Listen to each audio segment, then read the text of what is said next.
Welcome back to Word of Mouth, the channel where we taste and we talk. Today we're going to be doing something really simple again. We're going to make a Kenyan staple and it's called Mandazi. And basically Mandazi is the Kenyan version of the donut.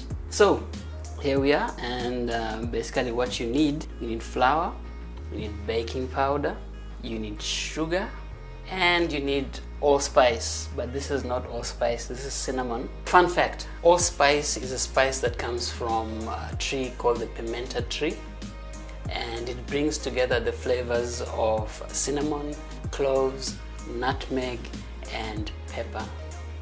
But I couldn't find allspice, so I'm using cinnamon. So we have 2 cups of flour. So my wife loves black forest cake, but she also loves Mandazi. Next is our sugar, and it's just 4 teaspoons of sugar. And then your cinnamon or your allspice, it's just a 1/4 teaspoon. And then 1.5 teaspoons of baking powder. And we just mix those together.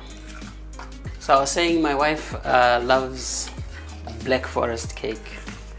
It's much more complicated to make, and it's more expensive when you go out to the restaurant to buy it.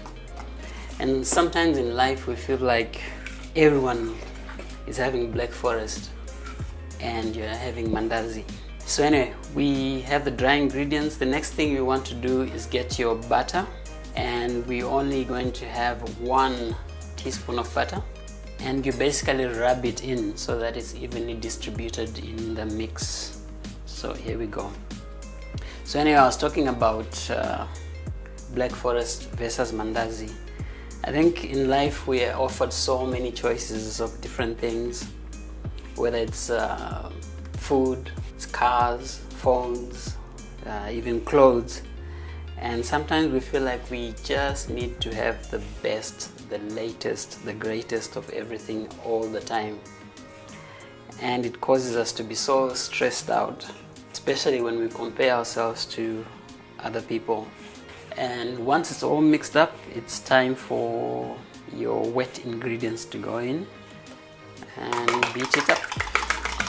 The other wet ingredient is your milk. So I'm using 1/2 cup of milk.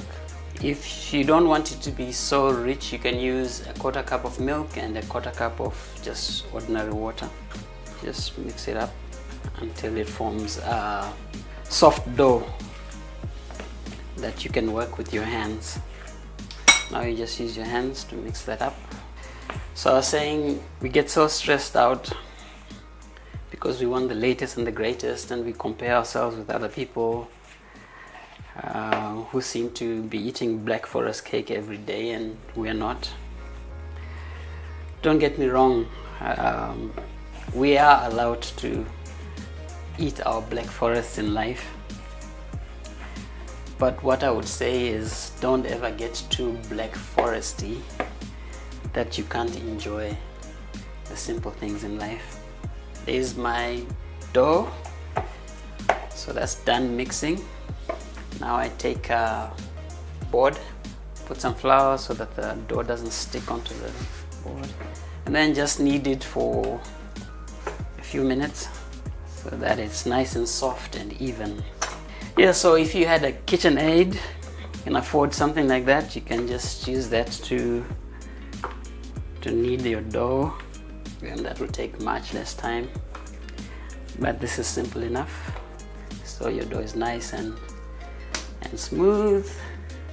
Next thing is just to put a bit more flour on the board, pinch a good size of the dough, about that much. Yeah, put it on the board. Take your rolling pin and just roll it out flat.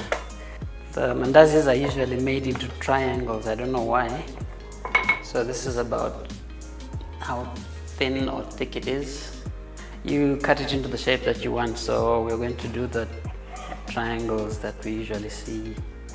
So I use a fryer, but you can use a pan, just enough oil to deep fry, and you just drop your mandazis in there,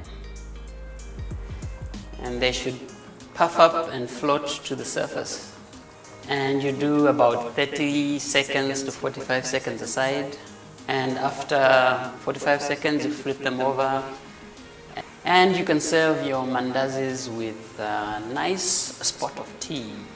Yeah, so that's how you make mandazi, a Kenyan staple. And remember, don't be so black foresty that you cannot enjoy mandazis. Don't forget to like, don't forget to comment, don't forget to subscribe and share the video if you have enjoyed it. Join me next time on Word of Mouth, where we taste and talk.